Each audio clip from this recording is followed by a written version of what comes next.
ನಮಸ್ಕಾರ. ನನ್ನ ಹೆಸರು ಡಾಕ್ಟರ್ ರವೀಂದ್ರ ಮುನೋಳಿ, ಕಸ್ತೂರ್ಬಾ ಆಸ್ಪತ್ರೆ ಮಣಿಪಾಲ ಇಲ್ಲಿನ ಮನೋರೋಗ ಚಿಕಿತ್ಸಾ ವಿಭಾಗದಲ್ಲಿ ನಾನು ಅಡಿಷನಲ್ ಪ್ರೊಫೆಸರ್ ಅಥವಾ ಹೆಚ್ಚುವರಿ ಪ್ರಾಧ್ಯಾಪಕನಾಗಿ ಕೆಲಸ ಮಾಡ್ತಾ ಇದ್ದೀನಿ. ಇಂದು ನಾನು ಅಡಿಕ್ಷನ್ ಅಥವಾ ಮಾದಕ ವಸ್ತುಗಳ ಉಪಯೋಗದ ಬಗ್ಗೆ ಹೇಳಲಿಕ್ಕೆ ಬಯಸ್ತಾ ಇದ್ದೀನಿ. ಮಾದಕ ವಸ್ತುಗಳ ಉಪಯೋಗ ಸಾಮಾನ್ಯವಾಗಿ ಬರೋ ಪ್ರಶ್ನೆ ಅಂದರೆ ಇದು ಒಂದು ನಡವಳಿಕೆಯ ಅಥವಾ ಇದು ಒಂದು ಕಾಯಿಲೆಯ ಅಂತ. ನಿಮಗೆಲ್ಲರಿಗೂ ಅಚ್ಚರಿ ಆಗಬಹುದು, ಇದು ಹೇಗೆ ಕಾಯಿಲೆ ಆಗ್ತದೆ, ಇದು ಜನ ಬೇಕಂತ ಮಾಡುವಂಥದ್ದು ಅಂತ. ಸಾಮಾನ್ಯವಾಗಿ ಎಲ್ಲರಿಗೂ ಇರುವಂಥ ಪರಿಕಲ್ಪನೆ ಅದೇನೆ. ಜನ ಬೇಕಂತಲೇ ಕುಡಿತಾರೆ, ಬೇಕಂತಲೇ ಸಿಗರೇಟ್ ಸೇರ್ತಾರೆ ಅಥವಾ ತಂಬಾಕು ತಿಂತಾರೆ ಅನ್ನೋದು. ಇಂದು ಈ ವಿಷಯದ ಬಗ್ಗೆ ಸ್ವಲ್ಪ ಕೂಲಂಕುಷವಾಗಿ ಪರಿಶೀಲಿಸಿ ನೋಡುವ. ನಡವಳಿಕೆ ಅನ್ನೋದು ನಾವು ಒಂದು ಮಾಡುವಂಥ ಕೆಲಸ. ಬೇಕಂತ ಅಂದರೆ ನಾವು ಒಂದು ನಿರ್ಧಾರ ತಗೊಂಡು ಮಾಡುವಂಥ ಕೆಲಸ. ಉದಾಹರಣೆ, ನಾವು ಈಗ ಹೋಗಿ ನಾವು ಒಂದು ಆಟ ಆಡಬೇಕು ಅಥವಾ ಒಂದೇನೋ ಮಾಡಬೇಕು ಅಂತಂದರೆ ಅದು ನಮ್ಮ ನಿರ್ಧಾರ, ನಮಗೆ ಇಷ್ಟಪಟ್ಟು ಮಾಡಿರ್ತೀವಿ. ಕಾಯಿಲೆ ಅನ್ನೋದು ನಾವು ಬೇಕಂತ ಮಾಡುವಂಥದ್ದಲ್ಲ. ಉದಾಹರಣೆ, ಈಗ ನಮಗೆ ಜ್ವರ ಬರುತ್ತಂದರೆ ನಾವು ಬೇಕಂತ ಜ್ವರ ತರಿಸ್ಕೊಳ್ಳೋದಲ್ಲ, ನಮಗೆ ಸಕ್ಕರೆ ಕಾಯಿಲೆ ಬಂತ ನಾವು ಬೇಕಂತ ತರಿಸ್ಕೊಳ್ಳೋದು ಅಂತಲ್ಲ. ಸೊ ಹಾಗಿದ್ರೆ ಇದು ಅಡಿಕ್ಷನ್ ಅಥವಾ ಮಾದಕ ವಸ್ತುಗಳ ಉಪಯೋಗ ಕಾಯಿಲೆಯ ಅಥವಾ ನಡವಳಿಕೆ ಅನ್ನೋದು ಈಗ ನೋಡಬಹುದು. ಸಾಮಾನ್ಯವಾಗಿ ಈಗ ಅಡಿಕ್ಷನ್ ಅಥವಾ ಯಾವುದೇ ಮಾದಕ ವಸ್ತುವಿನ ಉಪಯೋಗ ಪ್ರಾರಂಭವಾಗುವುದು ಹದಿಹರಿಯದ ವಯಸ್ಸಿನಲ್ಲಿ, ಅಂದರೆ 11ರಿಂದ 17 ಅಥವಾ 12ರಿಂದ 18 ಈ ವಯಸ್ಸಿನಲ್ಲಿ.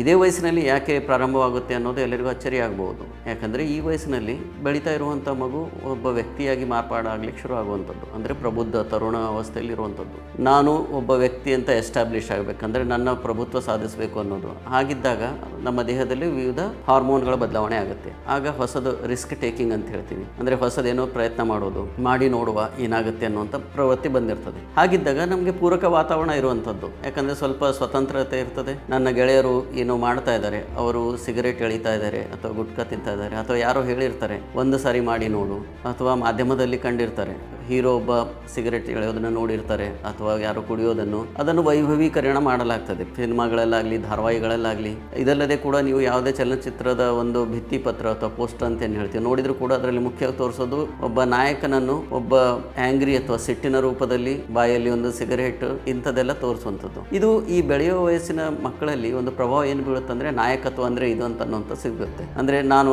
ಎಲ್ಲರ ಎದುರುಗಳೇ ಎದ್ದು ಬೀಳಬೇಕಾದ್ರೆ ತೋರಿಸ್ಬೇಕಾದ್ರೆ ಈ ಥರ ಮಾಡಬೇಕಂತ. ಹಾಗೆ ಸಹಪಾಠಿಗಳ ಒತ್ತಡ, ಅಂದರೆ ನಮ್ಮ ಸಮವಯಸ್ಕ ಸ್ನೇಹಿತರಿರ್ಬೋದು, ಅವರು ಮಾಡ್ತಾ ಇದ್ದಾರೆ, ಹಾಗಿದ್ದಾಗ ಅವರು ತುಂಬ ಕೂಲಾಗಿರ್ತಾರೆ. ಹಾಗೆ ಅಂಥೇಳಿ ಸುಮಾರು ಜನ ಈ ವಯಸ್ಸಿನಲ್ಲಿ ಅಂದರೆ ತಾರುಣ್ಯ ವಯಸ್ಸಿನಲ್ಲಿ ಮಾದಕ ವಸ್ತುಗಳ ಉಪಯೋಗ ಶುರು ಮಾಡಬಹುದು. ಆದರೆ ಇದು ಶುರು ಮಾಡಿದವರು ಎಲ್ಲರೂ ಕೂಡ ಪ್ರತಿದಿನ ಅದನ್ನೇ ಉಪಯೋಗಿಸೋದಿಲ್ಲ.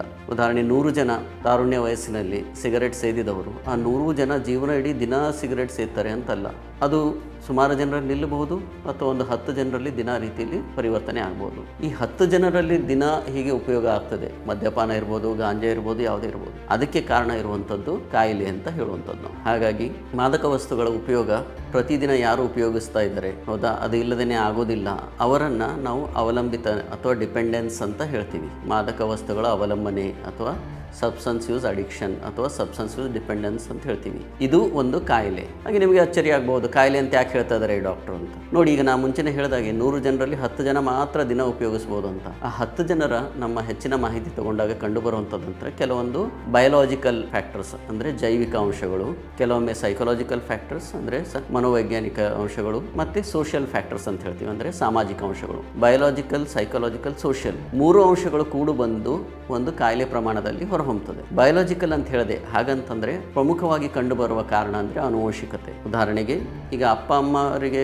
ಸಕ್ಕರೆ ಕಾಯಿಲೆ ಅಥವಾ ಡಯಾಬಿಟಿಸ್ ಇದ್ದರೆ ಹುಟ್ಟೋ ಮಗು ಅಥವಾ ಮಗು ಬೆಳೆದು ವಯಸ್ಸಾಗ್ತಾ ಹೋದಂಗೆ ಆ ಮಗುವಿಗೆ ಸಕ್ಕರೆ ಕಾಯಿಲೆ ಅಥವಾ ಡಯಾಬಿಟಿಸ್ ಬರೋ ಸಾಧ್ಯತೆ ತುಂಬ ಹೆಚ್ಚಾಗಿರುತ್ತೆ. ಅದೇ ರೀತಿ ಈಗ ಈ 10 ಮಕ್ಕಳು ಹೇಳಿದ್ನಲ್ಲ, 100ರಲ್ಲಿ 10 ಮಕ್ಕಳು, ಅವರ ಪೋಷಕರಲ್ಲಿ ಹೆಚ್ಚಾಗಿ ಮಾದಕ ವಸ್ತುಗಳ ಅವಲಂಬನೆ, ಡಿಪೆಂಡೆನ್ಸ್ ಅಂತ ಏನು ಹೇಳ್ತೀವಿ ಅದಿರುತ್ತೆ. ಅದು ಇಮಿಡಿಯೇಟ್ ಪೇರೆಂಟ್ಸ್ ಅಂತಲ್ಲ, ತಕ್ಷಣ ಅಪ್ಪ ಅಮ್ಮನೇ ಇರಬೇಕಂತಲ್ಲ.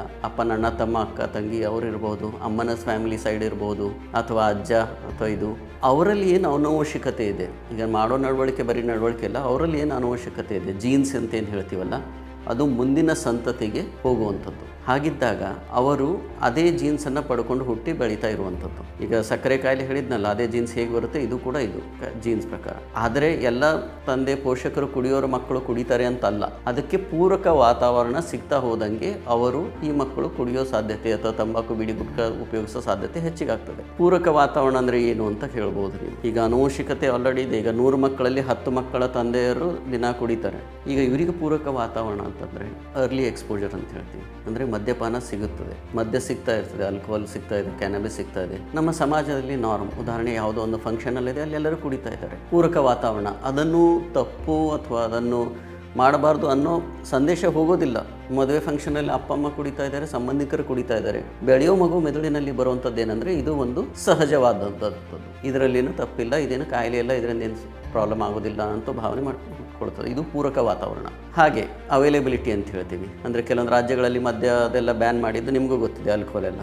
ಯಾವುದೇ ಮಾದಕ ವಸ್ತು ಸಿಗದೇ ಇದ್ದಾಗ ಅದನ್ನು ಆರಂಭಿಸೋ ಪ್ರಶ್ನೆನೇ ಬರೋದಿಲ್ಲ. ಸೊ ಇದು ಪೂರಕ ವಾತಾವರಣ, ಸಿಗದೇ ಇದ್ದದ್ದು ಅಥವಾ ಸಿಗೋದು ಇಂಥದ್ದು. ಸೈಕಾಲಜಿಕಲ್ ಫ್ಯಾಕ್ಟರ್ಸ್ ಅಂತ ಹೇಳಿ, ಬೆಳೆಯುವ ಮಗುವಿಗೆ ಸಪೋರ್ಟಿವ್ ಎನ್ವಿರಾನ್ಮೆಂಟ್, ಅಂದರೆ ಒಳ್ಳೆಯ ಉತ್ತಮ ಬೆಂಬಲ, ಕಷ್ಟ ಬಂದಾಗ ಎದುರಿಸೋ ಸಾಮರ್ಥ್ಯ, ಫ್ಯಾಮಿಲಿ ಮೆಂಬರ್ಸ್ ಆಗಲಿ ಅಥವಾ ಮನೆಯವರಾಗಲಿ ಶಾಲೆಯವರಾಗಲಿ ಸಹಪಾಠಿಗಳು ಸಪೋರ್ಟ್ ಮಾಡ್ತಾ ಇದ್ದಾಗ ಏನೂ ಕಷ್ಟ ಬಂದಾಗ ಅವರು ತಮ್ಮನ್ನು ತಾವೇ ಬಗೆಹರಿಸ್ಕೋಬೋದು. ಆಗದೇ ಇದ್ದಾಗ ಈ ರೀತಿ ದಾರಿ ಹುಡ್ಕೊಳ್ಳುವಂಥದ್ದು. ಯಾಕಂದರೆ ನನಗೆ ತುಂಬ ಬೇಜಾರಾಗಿದೆ, ಒಂದು ಸ್ವಲ್ಪ ನಾನು ಏನಾದರೂ ಗುಟ್ಕಾ ತಿಂತೀನಿ, ಸಿಗರೇಟ್ ಸೇತೀನಿ, ಸ್ವಲ್ಪ ಕುಡಿತೀನಿ, ಅದು ಮಾಡಿದಾಗ ನನಗೆ ರಿಲ್ಯಾಕ್ಸ್ ಅನಿಸುತ್ತೆ. ಹೌದಾ? ಯಾಕಂದರೆ ನನಗೆ ನನ್ನ ಸಮಸ್ಯೆ ಬಗೆಹರಿಸ್ಕೊಳ್ಳಿಕ್ಕೆ ಆಗ್ತಾ ಇಲ್ಲ, ಇದು ಮಾಡಿದರೆ ಸ್ವಲ್ಪ ರಿಲ್ಯಾಕ್ಸ್ ಅನಿಸುತ್ತೆ ಅಂತ ಸ್ಟಾರ್ಟ್ ಆಗುತ್ತೆ. ಸೊ ಇವು ಸೈಕಾಲಜಿಕಲ್ ಅಥವಾ ಮನೋವೈಜ್ಞಾನಿಕ ಅಂಶಗಳು. ಸೊ ಬಯೋಲಾಜಿಕಲ್ ಫ್ಯಾಕ್ಟರ್ಸ್ ಅಂತ ಹೇಳಿದೆ, ಅಂದರೆ ಜೈವಿಕ ಅಂಶಗಳು, ಆನುವಂಶಿಕತೆ. ಸೈಕಾಲಜಿಕಲ್ ಅಂದರೆ ಇದು ಪೂರಕ ವಾತಾವರಣದಿಲ್ಲ. ಮೂರನೇದು ಸೋಷಿಯಲ್ ಫ್ಯಾಕ್ಟರ್ಸ್. ಇವೆಲ್ಲ ಕೂಡು ಬಂದಾಗ ಆ ಮಗು ಬೆಳೀತಾ ಹೋದಂಗೆ ತಾರುಣ್ಯಾವಸ್ಥೆಯಿಂದ ಪ್ರೌಢಾವಸ್ಥೆಯಲ್ಲಿ ಹೋಗುವಾಗ ಅಡಿಕ್ಷನ್ ಅಥವಾ ಮಾದಕ ವಸ್ತುಗಳ ಅವಲಂಬನೆ ಮಾಡೋ ಸಾಧ್ಯತೆಗಳು ಹೆಚ್ಚಿಗೆ. ಅದು 100% ಆಗುತ್ತೆ ಅಂತಲ್ಲ. ನಾನು 100 ಮಕ್ಕಳ ಮುಂಚೆಯಿಂದ ಏನು ಹೇಳಿದ್ದೇನೆ, ನಾನು 100 ಮಕ್ಕಳಲ್ಲಿ 10 ಮಕ್ಕಳು ಈ ಥರ ಇರ್ತಾರೆ, ಉಳಿದ 90 ಮಕ್ಕಳಲ್ಲಿ ಅವರಿಗೂ ಇದೇ ವಾತಾವರಣ ಕೊಟ್ಟರು ಕೂಡ ಅವರು ಸ್ಟಾರ್ಟ್ ಮಾಡೋ ಸಾಧ್ಯತೆಗಳು ಕಡಿಮೆ. ಅಂದರೆ ಇವರಿಗೆ ರಿಸ್ಕ್ ಹೆಚ್ಚಿಗೆ ಇರುವಂಥದ್ದು. ಇದಕ್ಕೆ ಇನ್ನೂ ಸಿಂಪಲ್ ಆಗಿ ಇನ್ನೂ ಅರ್ಥ ಮಾಡ್ಕೋಬೇಕಂದ್ರೆ, ಸಕ್ಕರೆ ಕಾಯಿಲೆ ಇರೋ ಇಬ್ಬರು ಅಪ್ಪ ಅಮ್ಮ ಇದ್ದಾರೆ, ಇಬ್ಬರಿಗೂ ಇದೆ. ಹುಟ್ಟೋ ಮಗುವಿಗೆ ನೀವು ಡಯಟಲ್ಲಿ ಕಂಟ್ರೋಲ್, ಅಂದರೆ ಮಗು ಹುಟ್ಟಿದಾಗಿಂದನೇ ಊಟದಲ್ಲಿ ಒಳ್ಳೆಯ ಸಮೃದ್ಧ ಆಹಾರ ಕೊಡೋದು, ಜಂಕ್ ಫುಡ್ ಅವಾಯ್ಡ್ ಮಾಡೋದು, ದಿನ ಫಿಸಿಕಲ್ ಆ್ಯಕ್ಟಿವಿಟಿಲಿರೋದು, ಅಂದರೆ ದೈಹಿಕ ಆಟ 45 ನಿಮಿಷ 1 ಗಂಟೆ ಮಾಡ್ತಾ ಇರೋದು, ಮತ್ತು ಒತ್ತಡ ಕಡಿಮೆ ಇರೋದು, ಇವೆಲ್ಲ ಇದ್ದಾಗ ಅಪ್ಪ ಅಮ್ಮ ಇಬ್ಬರಿಗೂ ಸಕ್ಕರೆ ಕಾಯಿಲೆ ಇದ್ದರೂ ಮಗುವಿಗೆ ಬರೋ ಸಾಧ್ಯತೆ ಕಡಿಮೆ. ಯಾಕಂದರೆ ಮುಂಚೆಯಿಂದನೂ ವಾತಾವರಣ ಆ ರೀತಿ ಬದಲಾವಣೆ ಮಾಡಿಯಾಗಿದೆ. ಬರ್ಬೋದು, ಇಲ್ಲ ಅಂತಿಲ್ಲ, ಆದರೆ ಬರೋ ಸಾಧ್ಯತೆ ಕಡಿಮೆ. ಆದರೆ ಅದೇ ಮಗುವಿಗೆ ನೀವು ಜಂಕ್ ಫುಡ್ ಕೊಡ್ತಾ ಹೋಗಿ ಫಿಸಿಕಲ್ ಆ್ಯಕ್ಟಿವಿಟಿ ಏನೋ ದೈಹಿಕ ಚಟುವಟಿಕೆ ಮಾಡಬೇಡಿ, 100% ಮುಂದೆ ಸಕ್ಕರೆ ಕಾಯಿಲೆ ಬರೋ ಚಾನ್ಸಸ್ ಇರುತ್ತೆ. ಸೊ ಅದೇ ರೀತಿ ಅಡಿಕ್ಷನ್ ಅಥವಾ ಮಾದಕ ವಸ್ತುಗಳ ಉಪಯೋಗ ಕೂಡ ಇದೇ ರೀತಿ ಇರುವಂಥದ್ದು. ಈಗ ಇದನ್ನು ಕಾಯಿಲೆ ಅಂತ ಹೇಳಿದ್ದೀವಿ. ಕಾಯಿಲೆ ಅಂತ ಹೇಳಿದರೆ ಇದಕ್ಕೆ ಚಿಕಿತ್ಸೆ ಇದೆ ಅಂತ ಅರ್ಥ ಮಾಡ್ಕೊಳ್ಬೇಕಾಗ್ತದೆ. ಇಲ್ಲಾಂದರೆ ಏನಾಗ್ತದೆ, ನಾವು ನಡವಳಿಕೆ ಅಂತ ಅಂದ್ಕೊಂಡ್ರೆ ನಾವು ಬೈಯೋದಾಗುತ್ತೆ. ಹೇಳ್ತಾರೆ, ದೇವ್ರ ಮೇಲೆ ಆಣೆ ಮಾಡಿದರೆ ಬಿಡೋದಿಲ್ಲ, ಇಷ್ಟು ಸಾಲ ಇದ್ದರೂ ಬಿಡೋದಿಲ್ಲ, ಮಕ್ಕಳಿದ್ರೆ ಬಿಡೋದಿಲ್ಲ ಅಂತ. ಕಾಯಿಲೆ ಅಂತಂದಾಗ ನಮಗೆ ಚಿಕಿತ್ಸಾ ಮನೋಭಾವನೆ ಬರುತ್ತೆ. ಹಾಗಾಗಿ ತಕ್ಷಣ ಚಿಕಿತ್ಸೆಗೆ ಕರೆದುಕೊಂಡು ಹೋಗಬೇಕಾಗಿರುತ್ತದೆ. ಚಿಕಿತ್ಸೆ ಅಂದರೆ ಏನು ಅಂತ ಬರುತ್ತೆ. ಚಿಕಿತ್ಸೆ ಅಂದರೆ ಇದಕ್ಕೆ ನಮಗೆ ಏನು ವ್ಯಕ್ತಿಗೆ ಕುಡಿಬೇಕನ್ನೋ ಆಸೆ ಬರುತ್ತೆ, ಅಥವಾ ಹತೋಟಿ ತಪ್ಪು ಹೋಗ್ತದೆ, ಅಂದರೆ ಕಂಟ್ರೋಲ್ ತಪ್ಪು ಹೋಗ್ತದೆ. ಇವತ್ತು ನಾನು ಕುಡಿಯೋದಿಲ್ಲ ಅಂದರೆ ಹೋಗಿ ಕುಡಿಯೋದು, ಅಥವಾ ಸಿಗರೇಟ್ ಎಳೆಯೋದೆಲ್ಲ ಆಗುತ್ತಲ್ಲ, ಇವೆಲ್ಲ ಆಗೋ ಬದಲಾವಣೆಗಳು ಮೆದುಳಿನಲ್ಲಿ ಆಗಿರುವಂಥ ಬದಲಾವಣೆಗಳು. ಈ ಬದಲಾವಣೆಗಳು ಸರಿಪಡಿಸಬೇಕಾದ್ರೆ ಅದಕ್ಕೆ ಅದರದೇ ಆದ ಚಿಕಿತ್ಸೆ ಇದೆ. ಆ ಚಿಕಿತ್ಸೆಗಳು ಮಾತ್ರೆ ಪ್ರಮಾಣದಲ್ಲಿದೆ, ಅಥವಾ ಕೌನ್ಸಿಲಿಂಗ್, ಮತ್ತು ಇನ್ನೊಂದು ಇತ್ತೀಚೆಗೆ ನಾವೆಲ್ಲ ಉಪಯೋಗ ಮಾಡ್ತಾ ಇರುವಂಥದ್ದು ಬ್ರೈನ್ ಸ್ಟಿಮ್ಯುಲೇಷನ್ ಅಂತ, ಅಂದರೆ ಮೆದುಳಿನ ಪ್ರಚೋದನೆ. ಹೌದಾ? ಮಾತ್ರೆಗಳು 2 ರೀತಿಯಲ್ಲಿ ಕೆಲಸ ಮಾಡ್ತವೆ. ಮದ್ಯಪಾನದಾದರೆ ಆಸೆ ಕಡಿಮೆ ಆಗುವಂಥ ಮಾತ್ರೆಗಳಿದ್ದಾವೆ, ಅಥವಾ ಕುಡಿದ್ರೆ ಏನೋ ಒಂದು ರೀತಿ ರಿಯಾಕ್ಷನ್ ಆಗುವಂಥದ್ದು. ಇವೆರಡೂ ಆ ವ್ಯಕ್ತಿಗೆ ಹೇಳಿ ಮಾಡಿ ಕೊಡುವಂಥದ್ದು. ಎರಡನೇದು ಕೌನ್ಸಿಲಿಂಗ್ ಅಂತ ಏನು ಹೇಳ್ತೀವಿ, ಅದಕ್ಕೆ ಥೆರಪಿ ಅಂತ ಹೇಳ್ತೀವಿ. ಬರೀ ಥೆರಪಿಯಿಂದ ಸರಿ ಆಗೋದಲ್ಲ.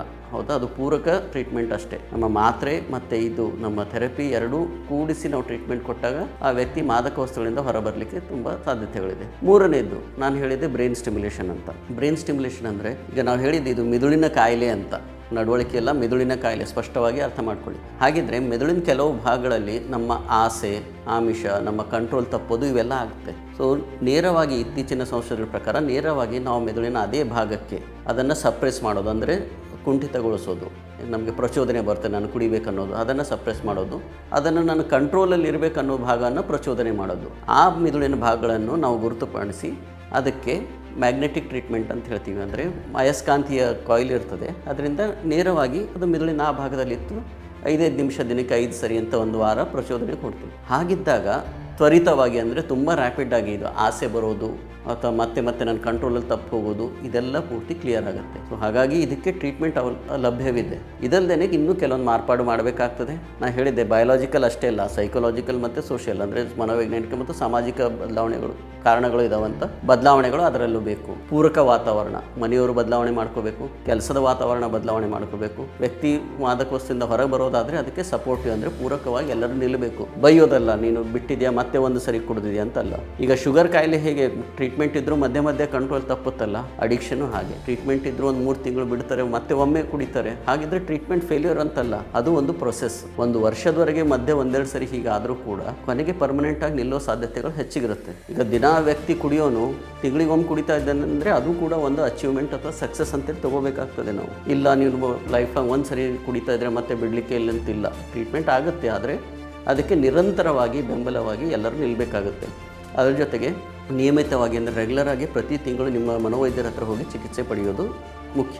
ಕೊನೆಯದಾಗಿ ಹೇಳೋದಾದರೆ ಮಾದಕ ವಸ್ತುಗಳ ಉಪಯೋಗ ಸಮಾಜದಲ್ಲಿ ಸರ್ವೇ ಸಾಮಾನ್ಯವಾಗಿ ಕಂಡುಬರುವಂಥದ್ದು. ಯಾವಾಗಲೂ ಒಮ್ಮೆ ಏನೋ ಮಾಡ್ತಾರೆ ಅಂದರೆ ಅದನ್ನು ನಾವು ಕಾಯಿಲೆ ಅಂತ ಪರಿಗಣಿಸೋದಲ್ಲ. ಪ್ರತಿದಿನ ಕುಡಿತಾ ಇದ್ದಾರೆ, ಹತೋಟಿ ತಪ್ಪಿದೆ, ಕಂಟ್ರೋಲ್ ಆಗ್ತಾ ಇಲ್ಲ, ಆವಾಗ ಇದನ್ನು ಕಾಯಿಲೆ ಅಂತ ಹೇಳ್ತೀವಿ. ಕಾಯಿಲೆ ಅಂದಮೇಲೆ ಅದಕ್ಕೆ ಅದರದೇ ಆದ ನಿಖರವಾದ ಟ್ರೀಟ್ಮೆಂಟ್ ಇದೆ. ಯಾವುದೇ ತಪ್ಪು ನಂಬಿಕೆ ಇಟ್ಕೊಂಡು ಟ್ರೀಟ್ಮೆಂಟಿಗೆ ಇಲ್ಲ ಅಂಥೇಳಿ ಆ ಥರ ಅಂದ್ಕೊಳ್ಳೋದು ಬೇಡ. ಮತ್ತು ಪ್ರತಿ ಟ್ರೀಟ್ಮೆಂಟಲ್ಲಿ ವ್ಯಕ್ತಿಗೆ ಇಂಪಾರ್ಟೆಂಟ್ ರೋಲ್ ಇರುವಂಥದ್ದು. ಅವ್ರಿಗೆ ಕೇಳದೆ ಮಾತ್ರೆ ಹಾಕೋದು ಅಂಥದ್ದಲ್ಲ, ಅಥವಾ ಯಾವುದೋ ರಿಹ್ಯಾಬ್ ಸೆಂಟ್ರಲ್ಲಿ 5-6 ತಿಂಗಳು ಒಳಗೆ ಲಾಕ್ ಹಾಕಿಡ್ತೀವಿ, ಅದು ಟ್ರೀಟ್ಮೆಂಟ್ ಅಲ್ವೇ ಅಲ್ಲ.